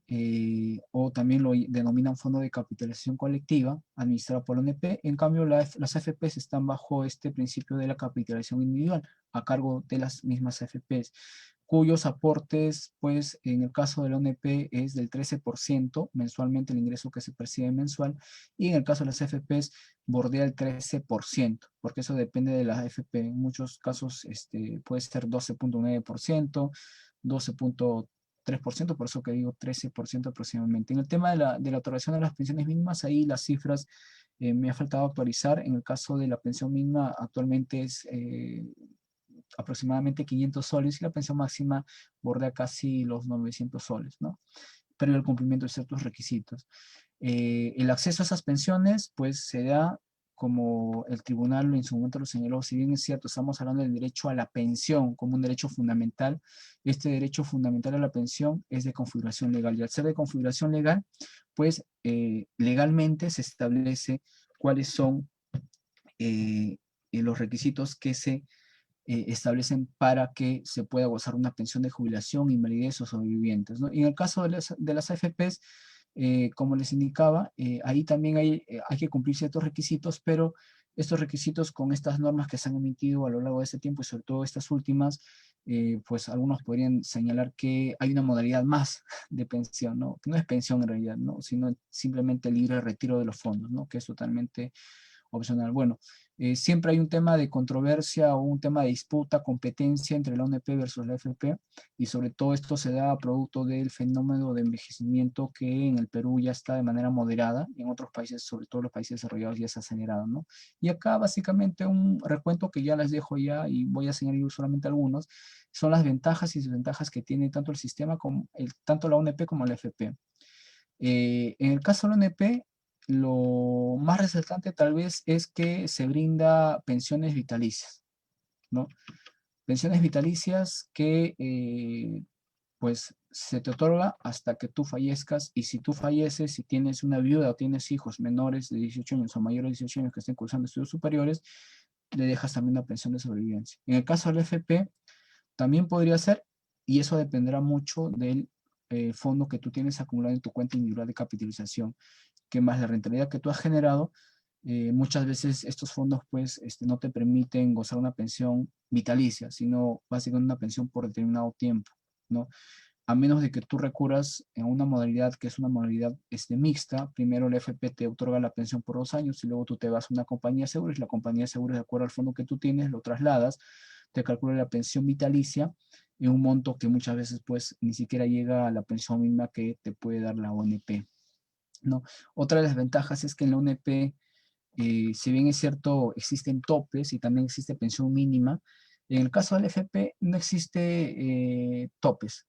También ya se reconoce la pensión mínima, producto de la emisión de ciertas normas, y que también han impedido que muchas personas que querían desafiliarse puedan volver o retornar a la ONP. Al no tener topes, pues dependerá mucho de cómo ha sido tu actividad y de cuánto tú has percibido mensualmente, y ahí se hace una diferencia, ¿no? Normalmente las personas que tienen una mayor proyección laboral y tienen una línea de carrera que implica el percibir mayores ingresos en el tiempo de su vida laboral, pues le convendría estar en una AFP, ¿no? Mientras que las personas que perciben ingresos que son equivalentes a la remuneración mínima vital, le convendría estar en la ONP, ¿no? Son situaciones que, bueno, ya por un tema de lógica, sentido común, pues uno podría advertir. Si yo aporto al FP y la FP me va a devolver del aporte que hubiese en muchos años teniendo una remuneración mínima vital por 20 años, la rentabilidad que me haya generado, pues posiblemente esta persona ni siquiera llegue a la pensión mínima. En cambio, en la ONP, porque ahí sí funciona el principio de solidaridad, sí podría recibir a una pensión mínima, ¿no? Pero eso dependerá de cada caso, ¿no? Esas son prácticamente algunas de las ventajas y desventajas que tiene en el tema de la ONP y la AFP, y justamente ahí está pues su competencia casi, bueno, más visible en el caso de las AFPs por tema de la publicidad, pero lo importante tal vez es que se pueda recoger las ventajas tanto del ONP como del FP. Si unimos las ventajas, digamos, y tenemos un sistema complementario entre solamente estos dos regímenes previsionales, tal vez las personas, los trabajadores que están afiliados a la ONP tengan garantizada una pensión mínima, y los que quieran también generar rentabilidad, puedan generar rentabilidad a través de las AFPs. Y algo también que decir, o sea, tanto la ONP como la AFP tampoco son la panacea, tampoco son el desastre. En otros países funciona, sí funcionan de acuerdo a su realidad, y acá también podría funcionar, sí, si tenemos una buena regulación, una buena legislación. Y acá este tema, un cuadro comparativo, el tema de las, el mecanismo de financiamiento, como ya le indicaba, la capitalización individual frente al sistema de reparto de la ONP. Las prestaciones que se brindan, casi todas se brinda tanto en la FP como en la ONP, la pensión de jubilación, invalidez sobrevivientes. El tema de la edad de jubilación regular es a los 65 años. También existe la jubilación anticipada, 50 años en el caso de las mujeres, 55 en el caso de los hombres. Y en el caso de los varones, en la ONP se llama adelantada, jubilación adelantada, 50 mujeres, 55 varones. El tema de los años de aporte, también que es una ventaja para el FP, no se necesita una determinada cantidad de años de aporte. Básicamente se calcula en función de los años que tú has aportado, ya sea de manera permanente o irregular, ¿no? En el caso del FP sí, se requiere para la jubilación general 20 años. pero en cambio para la jubilación, para el acceso a una pensión de invalidez, mínimo como 3 años, ¿no? ¿Hay una pensión mínima en ambos regímenes? Sí. ¿Hay una pensión máxima solamente en la ONP? Y bueno, el tema de la elección de los fondos, en el caso del FP, dependiendo, ¿no? Si tú quieres una mayor rentabilidad, podrías ir al fondo 3, lo cual implica mayor riesgo, pero también mayores ganancias. Y así va en un orden de prelación. Tú eliges el fondo 2, el fondo 1, inclusive el fondo 0. El fondo 0 está pensado básicamente para aquellas personas que ya tienen 65 años, ¿no? Que se entiende que no requieren hacer mayores riesgos en la inversión de sus fondos, porque recuerden que los fondos no se invierten solamente en el Perú, sino en el extranjero, y también está limitado, que las FPs querían que no se limite mucho, sino que también puedan invertir casi todo en el exterior para tener mayores ganancias. El fondo cero básicamente está pensado para ese grupo de personas, ¿no? En el caso del NP no existe elección de fondo, porque todo va a un sistema de reparto. Quien aporta más ayuda a quien aporta menos. Y bueno, el tema del retiro del fondo al jubilarse o inclusive antes, en el caso del FP con la ley 3425, su modificatoria y las recientes normas que han salido de manera temporal, excepcional, para hacer frente a esta pandemia, aparentemente, sálvese quien pueda, trabajadores afiliados a la SFP sobre todo, pues sí se permite el retiro. En el caso de la ONP, no, pero ya la semana pasada, el Poder Ejecutivo ya observó la autógrafa de ley que aprobó el Congreso de la República, que disponía de retiro voluntario de montos que oscilaban eh, hasta 4.300 soles, ¿no? Y posiblemente el Congreso de la República lo apruebe por insistencia, porque es lo que busca siempre el Congreso, populismo. Y bueno, también podríamos en este cuadro comparativo que retiro de fondo, y en el caso de la ONP, retiro de aportes, también ya existe, ¿no? Pero a la fecha todavía no. Y es importante tener en consideración este boletín informativo que fue actualizado el año 2019, y en razón a este marco normativo y jurisprudencial, y sobre todo este boletín informativo lo que se pretende es que aquellas personas que ingresan por primera vez a laborar, sea en el sector público o privado, entidad pública o la entidad empleadora privada tiene la obligación de entregar ese boletín para efectos de que la persona pueda hacer la comparación y pueda decidir dónde afiliarse, ¿no? Y en caso de que la persona no haga caso omiso, y muchas veces ni siquiera se entrega el boletín informativo, solamente se hace firmar un documento en el cual se dice que sí recibe el boletín informativo, pero no indicó dónde quiere afiliarse, la misma norma ha señalado que de manera automática ante el silencio otorga afiliarse a la AFP, ¿no? Y es lo que se viene realizando. El tema de la afiliación, básicamente la ONP diferenciar que hay asegurados obligatorios facultativos pues de manera voluntaria, y el tema de los aportes, como les indicaba, el 13% de la remuneración mensual, ¿no? Y que está bajo la administración de SUNAT. Existen estos tipos de pensiones, invalidez, jubilación, sobrevivientes. Ya ustedes se podrán dar cuenta que hay ciertos requisitos que cumplir. En el caso de la invalidez se necesita un examen médico, una comisión médica que determine el grado de invalidez que sea mayor o igual al 50%, y en el caso de la jubilación, pues se requiere el cumplimiento de la edad y años de aporte. Edad 65 años en el caso de la jubilación general, y años de aporte 20 años, ¿no? Ahora, también recordemos que frente a esta arremetida del Congreso de la República de plantear reformas que deconstruyen, deforman, desnaturalizan estos sistemas de pensiones, el Ejecutivo recientemente también ha planteado una reforma que lo envió al Congreso de la República, en la cual se pretende flexibilizar de alguna otra forma los requisitos para el acceso a la pensión de jubilación, ¿no? Reducir la edad, y también reducir los años de aporte, y establecer cierto tipo de situaciones tal vez un poco más especiales en el caso de los trabajadores que sufren algún tipo de discapacidad, ¿no? En el caso de los sobrevivientes también se reconoce pensiones de viudez, orfandad y ascendientes, ¿no? Y para ello es importante poder leer esta sentencia, la 050 que les señalaba anteriormente, la cual se hace un desarrollo y se hace ciertos cambios, ¿no? Pero claro, la discusión tal vez está ahí en el caso de las pensiones de viudez, el tema del monto, ¿no? Se entiende que el titular de la pensión goza del 100% de la pensión, pero la viuda del 50%, y los huérfanos muchas veces el 20%, y los ascendientes también casi en ese mismo porcentaje. ¿Es suficiente ese porcentaje más allá de que ya el titular no está? Y si, por ejemplo, ¿no? Pongo un caso, si no hay viuda, el el único sostén de la familia, que era ya un pensionista de la ONP, pero sí tenía huérfanos, hijos menores de 18 años, estos hijos podrán vivir con el 20% de la pensión que percibía el padre. Por ejemplo, percibía el tope, pongamos que sean 900, 1000 soles ya, 1000 soles, con todos los bonos que se otorgan año tras año, aunque son mínimos los bonos. El 20% de 1000 soles, 200 soles. Antes el padre recibía 1000 soles, con esos 1000 soles podía sustentar el gasto de sus hijos y también con los ajustes necesarios que se hacían mes a mes.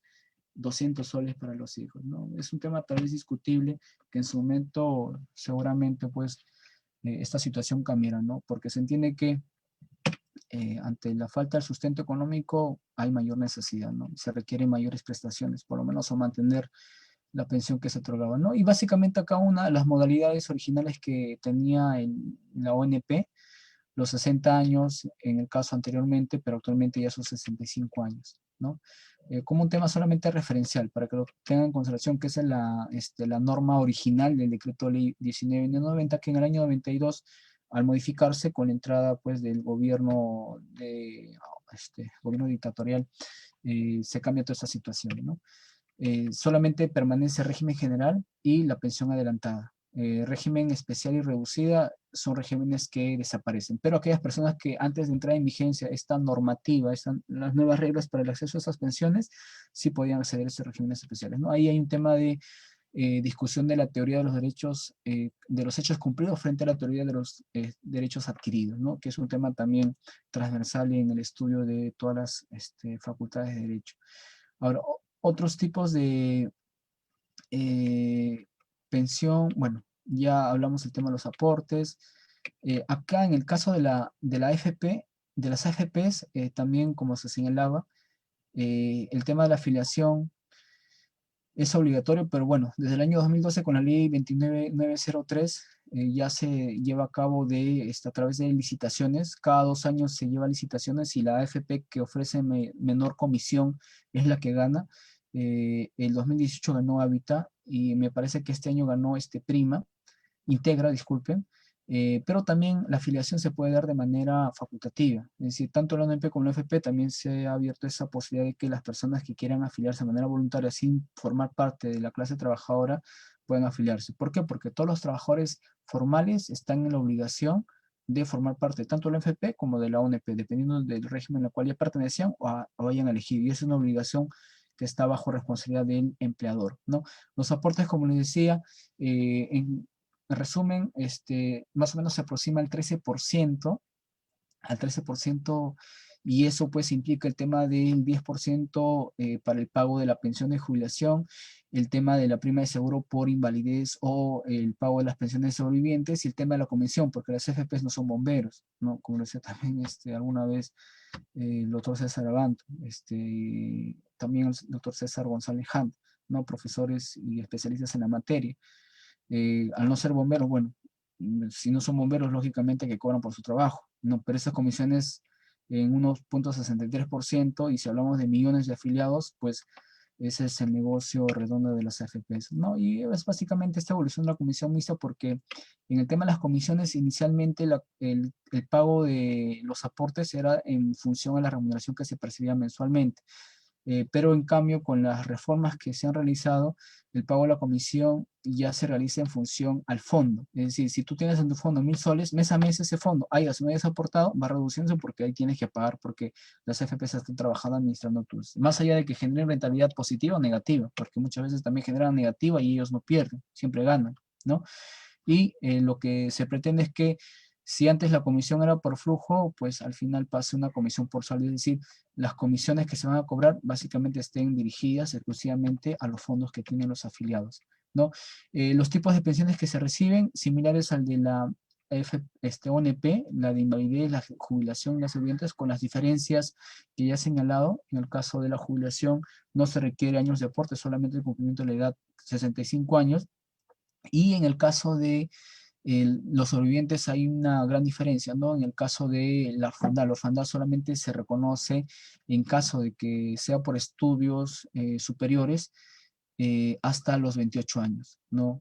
Pero teniendo en consideración la realidad nacional, Algunas veces, pues, algunas personas no necesariamente terminan a los 28 años, ¿no? Si, por ejemplo, se pone a estudiar una medicina y en San Marcos, ¿no? O en otra universidad, que entiendo son más de 6 5 años hasta 10 años, creo que con los estudios complementarios que tienen que hacer y todo lo demás, ¿no? O sea, me parece que ahí sí hay una gran diferencia y seguramente ya el tribunal o el tribunal previsional administrativo de la ONP corregirá dicha situación.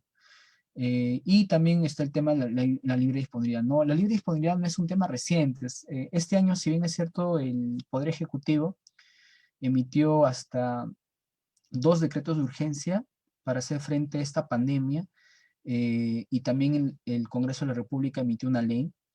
Hay que tener en consideración que este tema data desde el año 2016. El retiro de hasta el 95.5% con esta ley 3425 y la ley 30478 te retiro del 25% para que se pueda, pues, pagar una cuota inicial de algún bien inmueble que se tenía o adquirir un bien inmueble, ¿no? Bien inmueble también cualquiera, o sea, no necesariamente un departamento, una casa, incluso podría ser para una tienda, pero claro, ¿cuál está ahí el engañamuchachos? El engañamuchachos es prácticamente que eso no les afecta en nada a las FPs, ¿no? O sea, más bien a aquellas personas que tienen fondos mínimos, fondos que no son muy, tal vez, provechosos para las FPs para que puedan invertir, para las FP les conviene. Y les señalo también que la misma FP en su regulación, aquellas personas que no llegan a un determinado fondo, la FP por norma está dispuesta a devolver todos los fondos y pues la FP ya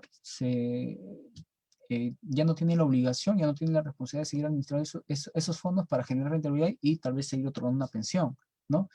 Y eso en realidad las FPs no les ha afectado mucho, ¿no?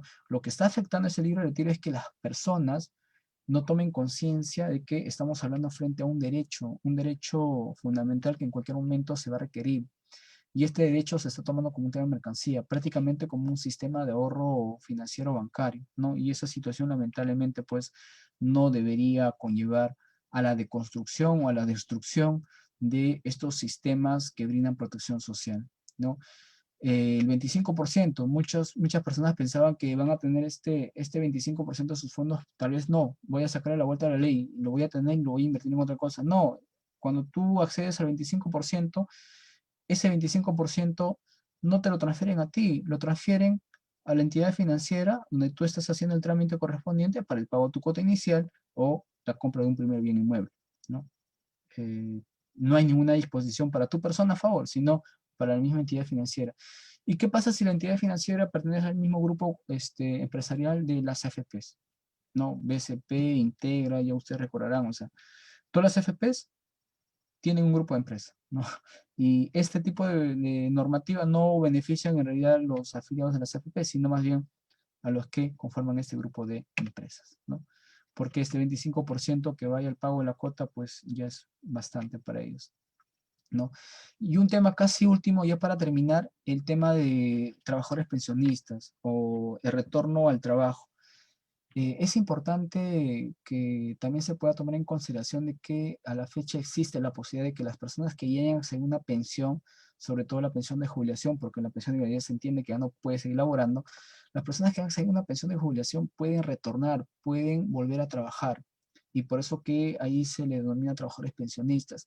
En el caso de la ONP, en tanto no supere media UIT, que a la fecha sería 4.300 soles para el año 2020, esta persona, si no supera ese monto con el ingreso que va a recibir, si ingresa a laborar en una entidad pública eh, principalmente, esta persona puede laborar, puede, pero en cambio, si supera ese monto y esta persona quiere seguir laborando porque tiene todas las ganas, y eso es muy importante también implementar políticas de empleo para estas personas adultas mayores, esta persona puede solicitar la suspensión de la pensión para que pueda laborar, ¿no? En el caso de la AFP es un poco más flexible. En la AFP, de acuerdo a esta normativa que se señala, los afiliados no necesariamente tienen que superar un monto o no necesariamente tienen que suspender el pago de su pensión mensual. Ellos tranquilamente, siendo afiliados de la AFP, pueden reingresar a laborar, pueden percibir la pensión de la AFP y también pueden recibir la remuneración. Yo recuerdo un caso que llegó hasta la Corte Suprema, inclusive fue hasta casación, en la cual un trabajador, eh, bueno, un trabajador pensionista, pertenecía al FP, su entidad decidió desvincularlo. ¿Por qué? Porque se señalaba que esta persona ya tenía la calidad, la condición de pensionista y por ende no podía elaborar, ¿no? La Corte Suprema, estoy hablando de la Corte Suprema, no estoy hablando de un juzgado laboral ni de una sala, estoy hablando de la Corte Suprema. ¿Qué es lo que señaló? Sí, efectivamente, al tener la condición de pensionista, esta persona no puede elaborar. Cuando ni siquiera se revisó estas disposiciones normativas y sobre todo el compendio de normas del sistema privado de pensiones, que es un compendio en la cual literal y expresamente la norma señala que los trabajadores pensionistas o los afiliados de las AFP sí pueden trabajar y a la vez recibir sus ingresos sin ningún tipo de suspensión y sin ningún tipo de condicionamiento al cumplimiento de requisitos como si sucede en la ONP, ¿no? Y también, bueno, en el sector público, por ejemplo, lo que se ha establecido es que aquellas personas, sobre todo los que pertenecen al régimen militar policial, estas personas si reingresan, para ellos sí se les ha abierto esa posibilidad de laborar, ya sea en algunas actividades pues, que están relacionadas al tema de seguridad y también al mismo tiempo recibir su pensión, ¿no? Sin que se afecte ello, ¿no? Y tienen un mayor ingreso y todavía se sienten útiles. Y yo en realidad estaría a favor de que estas personas adultas mayores sí puedan elaborar. Y justamente el Poder Ejecutivo, en esta propuesta que mandó al Congreso de la República, también habla sobre ello, ¿no? Hacer una modificación respecto al tema de la doble percepción, es decir, ya no limitar más, que las personas puedan laborar y por ende recibir una remuneración y también recibir una pensión. Es decir, ya no establecer restricciones respecto a esta incompatibilidad que legalmente siempre se ha establecido, sino más bien que sean compatibles, ¿no? Yo justo elaboré un trabajo sobre el tema, sobre la compatibilidad e incompatibilidad de la pensión y la remuneración, su percepción de manera simultánea, y bueno, lamentablemente, inclusive eso, esa prerrogativa deviene de la propia Constitución Política del Perú. Y para mí de verdad es lamentable, ¿no? Porque supedita es una persona, en el caso de la ONP, que, que bueno, superado las dos CITs, que son 3.300 soles, que podría ser un monto no tal vez suficiente para sus gastos o el tema del cumplimiento de sus obligaciones mensuales, ya sea con su persona o su familia, más aún si es el único sostén de la familia, se vea limitado a no recibir también su pensión, ¿no? Que podría ser un monto de 800 soles y que podría estar destinado también para el gasto de otro tipo de situaciones, ¿no? En realidad, legalmente es injustificable, o sea, no se encuentra el sentido de por qué limitar que una persona pueda recibir pensión y remuneración al mismo tiempo, ¿no? O en todo caso, como lo hace el FP. Si el FP, por ejemplo, indica que tú no quieres recibir la pensión, tú puedes seguir aportando y ese aporte se va incrementando para que tú generes mayor rentabilidad y al momento de que tú ya dejes de elaborar totalmente, pues puedas tener una pensión tal vez mayor, ¿no? Pero bueno, ahí estamos hablando de una cuenta individual de capitalización, ¿no? Y finalmente, para culminar, y también señalar que además de este marco normativo también ha sido desarrollado gracias a la emisión de diferentes sentencias que se han dado durante todo este tiempo, que hasta la fecha se viene dando, ¿no? Sobre todo, seguramente algunos han escuchado el caso de 5 pensionistas versus Perú, que es un caso que llegó hasta la Corte Interamericana de Derechos Humanos, los cuales se estableció o se señaló que la pensión era un derecho de propiedad, pero no entendido como propiedad en el ámbito civil en el Perú, sino de acuerdo a las normas internacionales, que era un derecho de propiedad de los pensionistas, de los afiliados a un determinado sistema.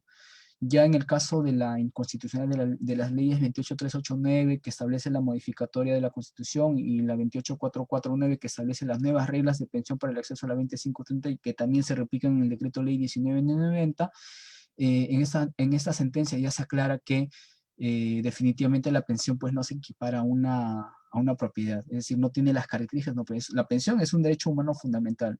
La propiedad podría ser un bien, puede ser también considerado como un derecho, pero tiene otras características, tiene otro tipo de connotación. Se puede ceder, se puede vender. En cambio, la pensión no. La pensión es un derecho que impregna la vida de todas las personas. Y digo de todas las personas porque es así, porque deviene de la seguridad social, y que en el Perú, lamentablemente, ese derecho a la fecha solamente se reconoce pues a la clase trabajadora. Pero olvidé mencionar que en el Perú, en el tema del sistema de pensiones, estamos ya de manera incipiente, tal vez llegando a un sistema de seguridad social. ¿Por qué lo digo? Porque también se otorgan pensiones no contributivas, aunque tal vez como una forma de programas asistenciales, pensión 65, pensión para personas con discapacidad severa, ¿no? Y por ende también este tipo de prestaciones de alguna otra forma también se encajan, se podrían engarzar dentro del sistema de seguridad social, más allá de que no cuente con una regulación propia, pero que sí, por ejemplo, una persona que está en una situación de extrema pobreza y es mayor de 65 años, podría plantear una demanda a través de un proceso de amparo porque se está vulnerándose su derecho, es decir, el no acceder a una pensión 65, ¿podría plantearse en un futuro? Sí, seguramente se va a plantear y seguramente ahí tendremos y esperemos que el Tribunal Constitucional o los vocales que en ese momento estén, pues no tengan una visión legalista, ¿no? Sino más bien una visión humanista y también teniendo en consideración los pronunciamientos de la Corte Interamericana de Derechos Humanos, ¿no?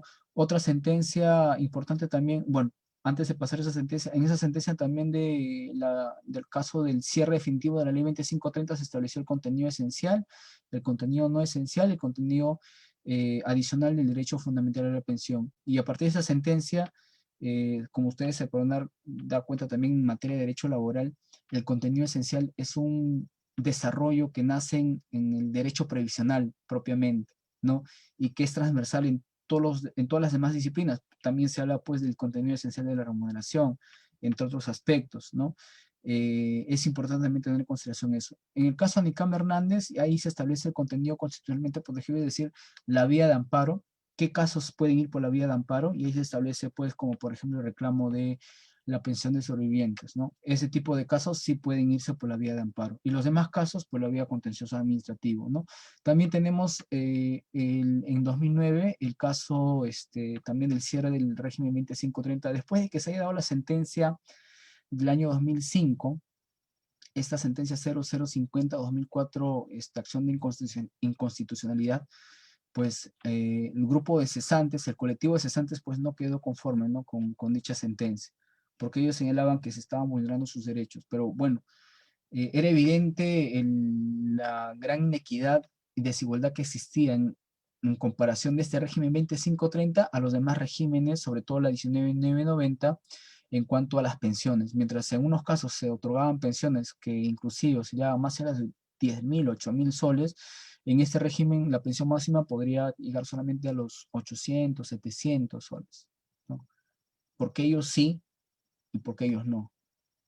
Y la verdad que cuando este caso llega, inclusive en el caso de los 5 pensionistas, se había señalado que ahí no había ninguna afectación al derecho progresivo de este derecho a la pensión o del derecho a la seguridad social, porque la progresión no implica la defensa de ciertos privilegios para determinados grupos también privilegiados, ¿no? Eso no implica la progresión, ¿no?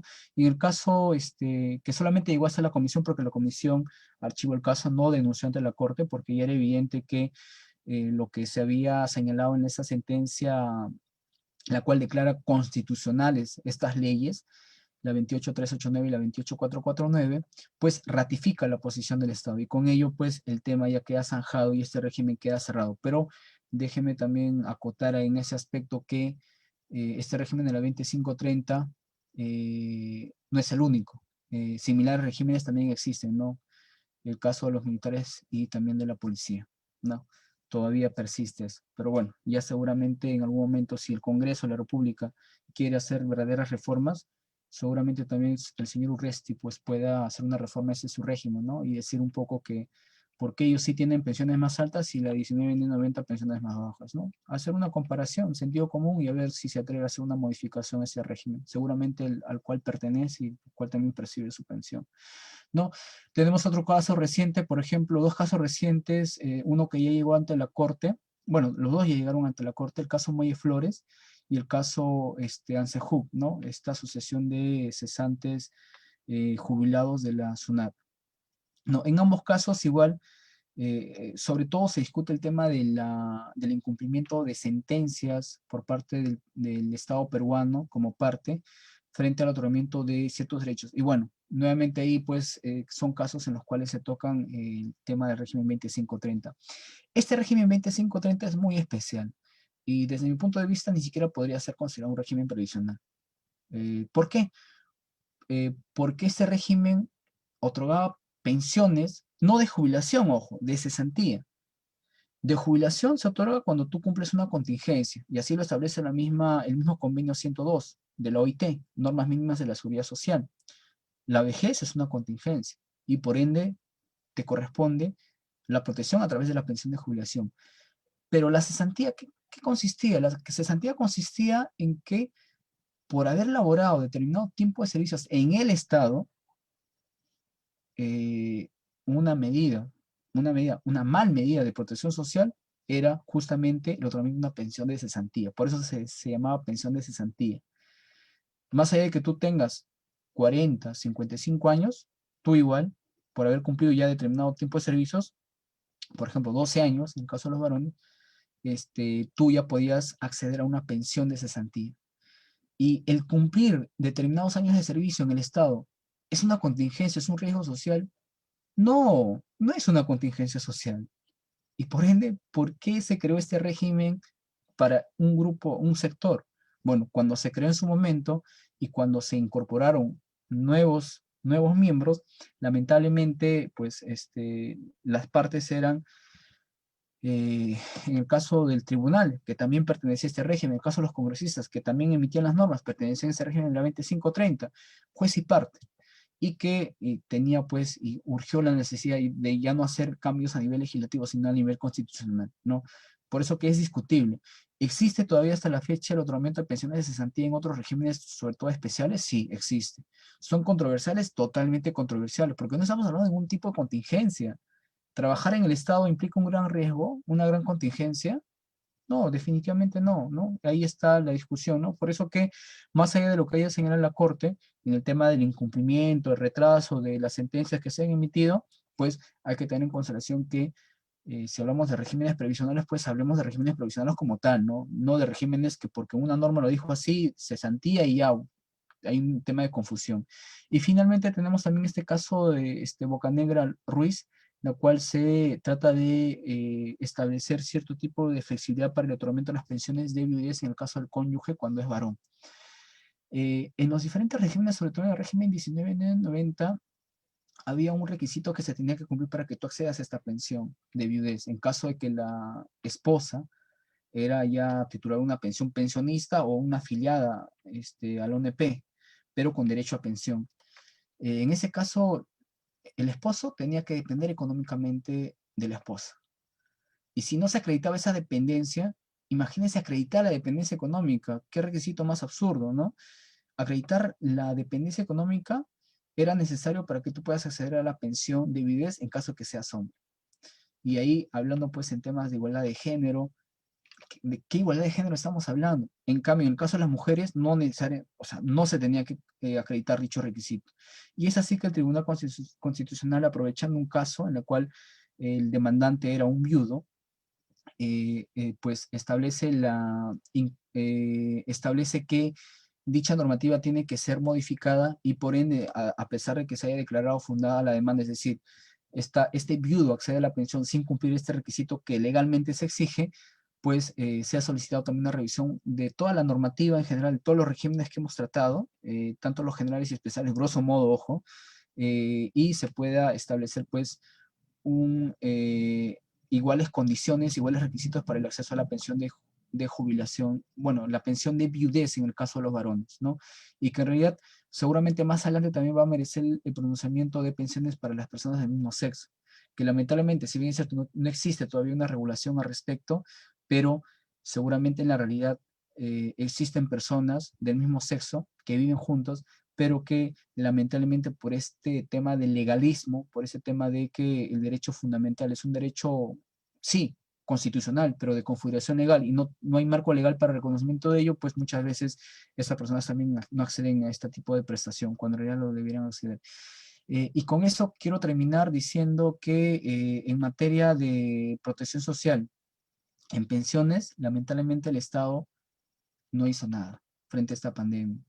Y ustedes habrán dado cuenta que lo que prácticamente he tratado de desarrollar son las prestaciones que legalmente se reconocen y no enfocándome necesariamente al tema de la pandemia, si bien es el curso de actualización. ¿Es por qué? Porque en materia de seguridad social, tanto en salud, bueno, las atenciones médicas, eso lo estamos viendo, pero en temas de pensiones, casi ninguna medida. Lo único que se ha establecido, que no es una medida de protección social, ojo, libre retiro de los fondos de las AFPs y el libre retiro de los aportes de la ONP. Más que eso, nada. ¿Y cuál es el mensaje que se quiere transmitir con eso? Que la seguridad social, o por lo menos el estudio, o las medidas, la búsqueda de medidas desde el punto de vista de la seguridad social en el Perú, pues resultan prácticamente banales, ¿no? Tenemos un Ministerio de Trabajo que tiene una dirección de seguridad social. Esa dirección de seguridad social prácticamente ha brillado por su ausencia. Ha estado siempre presente el Ministerio de Economía y Finanzas. Al momento de hacer las observaciones de la autógrafa de ley que ha planteado el Congreso de la República sobre el tema del libre retiro de los aportes, ¿existe una opinión por parte del Ministerio de Trabajo? Ninguna opinión, ¿no? ¿Qué nos quieren decir con eso?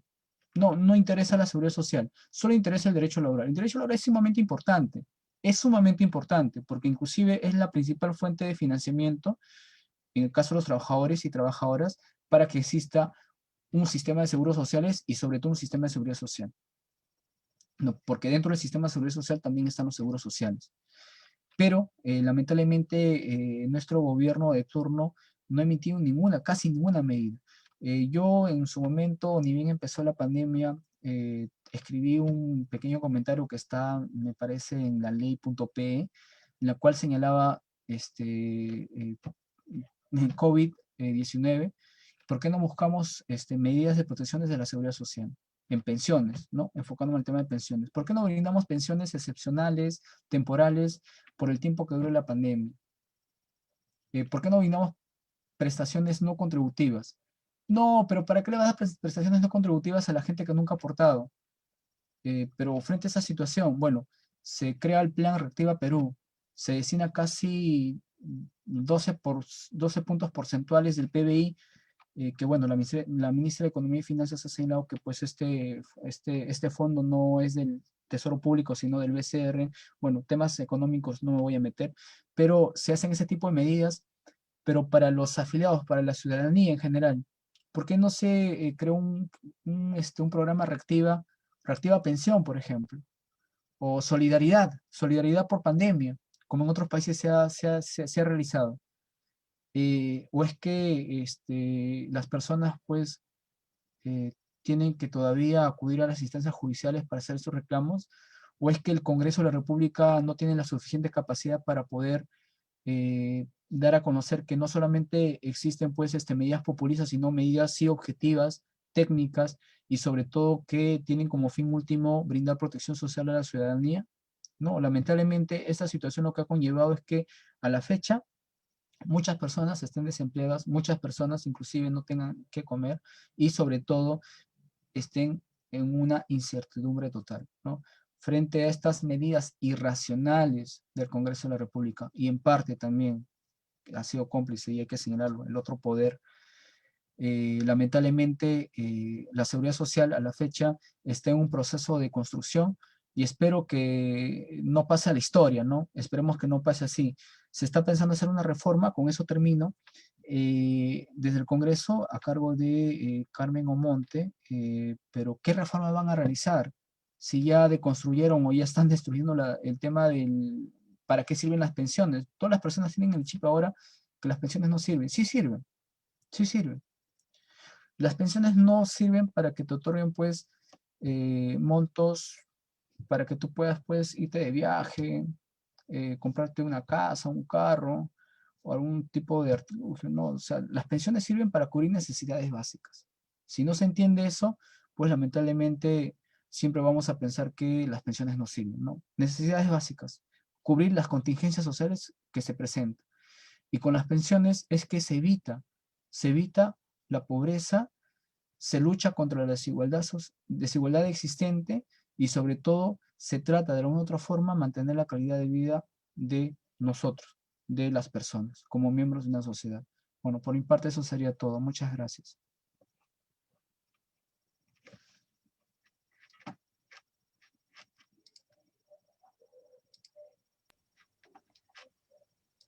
Bien, agradecemos la ponencia, la excelente ponencia del doctor Paitán, con todos los temas que nos ha compartido, que en realidad son muy esclarecedores de la situación actual que estamos viviendo. Agradecemos al doctor por su tiempo, por la audiencia de compartir sus conocimientos tan valiosos y tan importantes, que seguramente serán de muy buen provecho para todos los participantes a este primer curso virtual de actualización laboral Perú frente al COVID. Desde ya le agradecemos a nombre de la Sociedad Peruana de Derecho, a nombre de la Comisión de Derecho Laboral, doctor, por su contribución y por compartirnos esta noche sus valiosísimos conocimientos. Nos estaremos viendo, señores, en la próxima clase y con eso quedamos. Hasta pronto. Hasta pronto, doctor. Buenas noches. Buenas noches. Gracias.